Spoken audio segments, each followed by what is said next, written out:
वज़ीर आला सिंध मुराद अली शाह की ज़ेर सदारत कोरोना से मुतालिक सूबाई टास्क फोर्स इजलास। सिंध में स्कूल खुले रखने का फैसला। तालीमी सरगर्मियां जारी रहेंगी। सरकारी निजी अस्पतालों का सर्वे किया जाएगा। कोरोना टास्क फोर्स का फैसला। वज़ीर आला सिंध का कहना है अवामी मकामात पर मास्क पहनने को लाजमी करार दिया गया है। मास्क न लगाने वाले सरकारी अफसरान को जुर्माना किया जाएगा। तमाम शादी हॉल्स, मार्केट्स, अवामी मकामात पर मास्क पहनना लाजमी करार।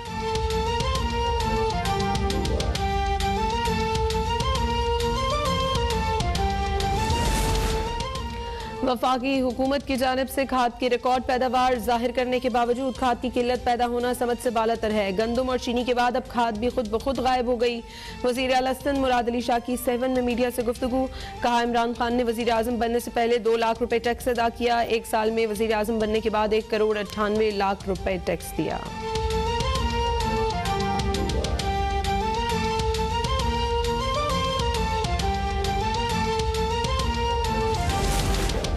पेट्रोल की कीमतें बढ़ रही हैं। दवाओं की कीमतें में कई गुना इजाफा हुआ। किसानों को खाद नहीं मिल रही।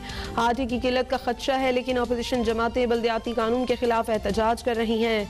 वज़ीर इत्तलात सईद गनी की प्रेस कॉन्फ्रेंस। कहा जमात इस्लामी कई रोज से सरापा एहतजाज है। वो किसी हुकूमत का हिस्सा नहीं, इन्हें कुछ मार्जिन दे सकते हैं। PTI और उनके इत्तेहादी किस मुंह से एहतजाज कर रहे हैं।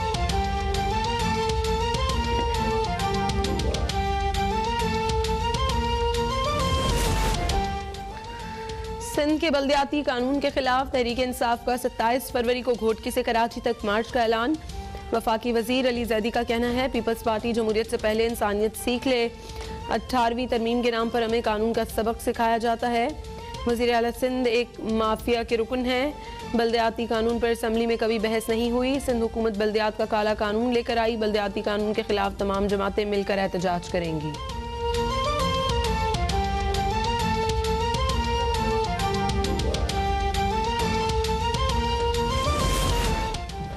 कराची में सिंध बल्दियाती कानून के खिलाफ अपोजिशन जमातों का फवारा चौक पर एहतजाज।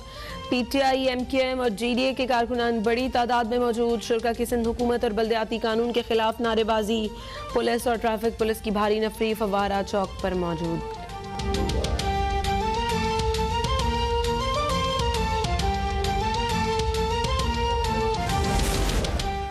PTI जमहूरी पार्टी है, इसमें सब खुलकर बात करते हैं। परवेज खटक ने अपने हलके में गैस कनेक्शन की बात की। वफाकी वजीर हमाद अजहर की प्रेस कॉन्फ्रेंस। कहा यूरिया की कमी का मसला पैदावार की कमी का नहीं बल्कि तलब बढ़ने का है। सिंध की अक्सरियती गैस सिंध में ही इस्तेमाल की जाती है। स्टेट बैंक के सारे हुकूक वफाकी हुकूमत के पास रहेंगे। बंद कमरों में मुआहदे नहीं होंगे।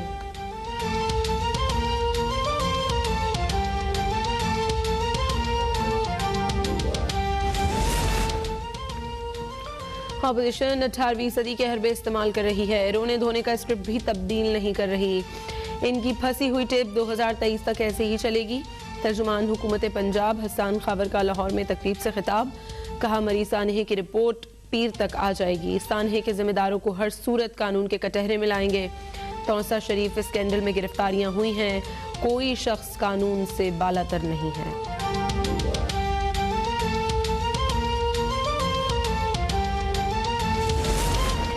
नौजवान अपना कारोबार शुरू करने के लिए 10 लाख रुपए कर्ज ले सकते हैं। कामयाब प्रोग्राम के तहत 40 अरब रुपए रखे गए। कामयाब जवान प्रोग्राम में शफाफियत को यकीनी बनाया जा रहा है। वज़ीर ममलिकत बराए इत्तलात फ़ारूक हबीब और वज़ीर आज़म के मावन खुसूसी उमूरे नौजवानान उस्मान डार की न्यूज़ कॉन्फ्रेंस। कहा 22,000 नए कारोबार शुरू हुए हैं। जिन नौजवानों के पास आइडियाज़ थे उनको कर्जे फराहम कर दिए गए हैं।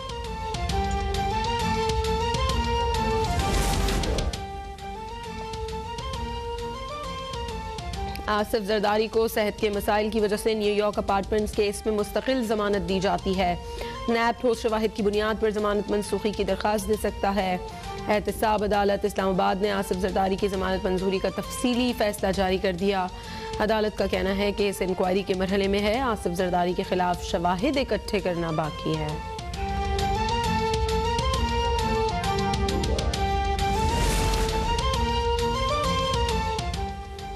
मुल्क में 24 घंटों में कोरोना वायरस से मजीद 4 मरीज इंतकाल कर गए। कोरोना से अमवात की तादाद 28,996 हो गई। NCOC के मुताबिक गुज़श्ता 24 घंटों में 4,286 नए केसेस रिपोर्ट हुए। 24 घंटों में 52,522 अफराद के कोरोना टेस्ट किए गए। कोरोना के मुस्बत केसेस की शरह 8.16% रही।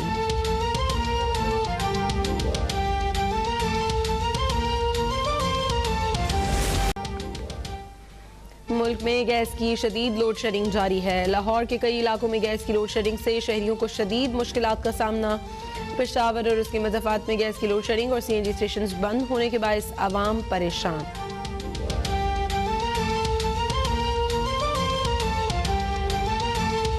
आपने देख ली, बुलेटिन का आगाज करेंगे। वज़ीर आला सिंध सैयद मुराद अली शाह का कहना है कि गंदम और चीनी के बाद अब खाद भी खुद ब खुद गायब हो गई है। वफाकी हुकूमत की रिकॉर्ड पैदावार जाहिर करने के बावजूद खाद की किल्लत पैदा होना समझ से बालातर है।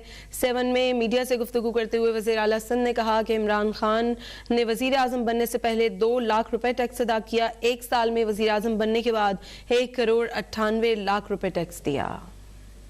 अभी भी बड़ी अफसोस की बात है कि मैंने 3 दिन पहले खुद सुना था टेलीविज़न पे वज़ीर आज़म कहते हैं कि पाकिस्तान में महंगाई इतनी नहीं है, बाकी मुल्कों में ज़्यादा है। ये तो गरीबों से पूछे ना कि महंगाई है कि नहीं है। एक चीज़ में ख़त्म कर लूँ मैं बात ख़त्म कर लूँ बेटा। महंगाई है कि नहीं है गरीबों से पूछे। प्राइम मिनिस्टर को तो प्राइम मिनिस्टर हाउस में रहते हुए महंगाई का पता नहीं चलेगा। और ख़ास तौर पे अगर ऐसा हो कि जब आप वज़ीर आज़म नहीं हो 2018 के टैक्स रिटर्न्स में आप 2 लाख रुपए टैक्स देते हैं और जब आप 1 साल में वज़ीर आज़म बन जाएं 2019 के टैक्स रिटर्न में आप तकरीबन 1,98,00,000 रुपए टैक्स देते हैं, तो उसको तो जिसकी तनख्वाह और जिसकी इनकम 1 साल में 4-5 हज़ार फ़ीसद से ज़्यादा बढ़ जाए उसको तो महंगाई नहीं लगेगी। लेकिन वो गरीब, वो जो है तनख्वाहदार लोग, वो दिहाड़ीदार लोग जिनकी तनख्वाहें कम हुई हैं इस वक्त में, उनको महंगाई का ज़रूर पता चलेगा। इसीलिए शायद वज़ीर आज़म को लगता है कि पाकिस्तान बड़ा सस्ता मुल्क है। लेकिन हम जो महंगाई हुई है और सबको पता है उसके बारे में कि जो आटे की कीमत बढ़ी है, चीनी की कीमत जो 150-125 रुपये तक चली गई थी, वापस फिर नीचे ला बढ़े। ये हुकूमत का बड़ा शेवा रहा है कि एक चीज़ पहले एक क्राइसिस पैदा करते हैं, एक चीज़ महंगी करते हैं, 55 रुपए की चीज़ 150 पे पहुँचाते हैं, फिर उसको वापस 100 पे लाते तो कहते देखिए हमने कितना कमाल किया। और आपको अपडेट करते चलें, कराची में फवारा चौक पर सिंध के काले बल्दियाती कानून के खिलाफ अपोजिशन जमातें एहतजाज कर रही हैं।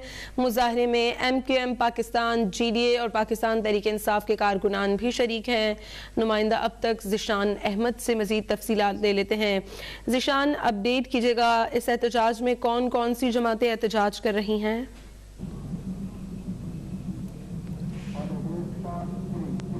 जी बिल्कुल, मुत्तहिदा कौमी मूवमेंट, इसके अलावा पाकिस्तान तहरीक इंसाफ और GDA के कारकुनान जो हैं वो इस वक्त बड़ी तादाद के अंदर फवारा चौक पर जमा है। यहाँ पर बल्दियाती कानून के खिलाफ एहतजाज का सिलसिला जारी है। मेरे अखब में आप देख सकते हैं कि यहाँ पर बड़ी तादाद में जो है वो लोग मौजूद है। स्टेज जो है वो पहले इस तरफ लगाया गया था, मगर अब स्टेज की लोकेशन जो है उसको तब्दील कर दिया गया है, स्टेज आगे कर दिया गया है। मेरे अखब में आप देख सकते हैं कि बड़ी तादाद में GDA के कारकुनान जो है वो यहाँ पर हमें दिखाई दे रहे हैं। झंडे उन्होंने थामे हुए हैं अपनी पार्टी के, और इसके बाद जो है वो कारकुनान की नारेबाजी का सिलसिला जो है वक्तन फवक्तन यहाँ पर जारी है। मुत्तहिदा कौमी मूवमेंट के और PTI के कारकुनान जो हैं वो अब एक साथ इकट्ठा होकर जो है वो स्टेज के पीछे चले गए हैं और वहाँ पर काफी दूर तक हमें कारकुनान दिखाई दे रहे हैं। अब भी हम यही देख रहे हैं कि शहर के मुख्तलिफ इलाकों से लोग टोलियों की शक्ल में, रैलियों की शक्ल में यहाँ पर आ रहे हैं। कुछ रहनुमा भी यहाँ पर पहुंच चुके हैं। बाकी का बताया गया है कि वो अभी कुछ देर के बाद यहाँ पर पहुंच जाएंगे, जिसके बाद रहनुमा जो है वो स्टेज पर आकर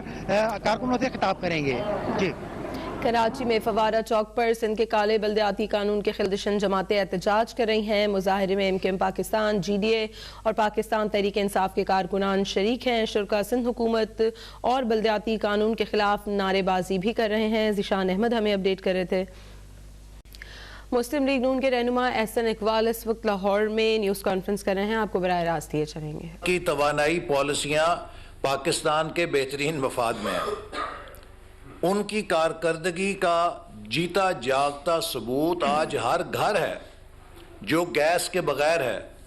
इनकी कारकर्दगी का सबूत वो कारखाने हैं जो गैस के लिए तरस रहे हैं, और ये आकर आज भी पिछली हुकूमत पे तनकीद कर रहे हैं।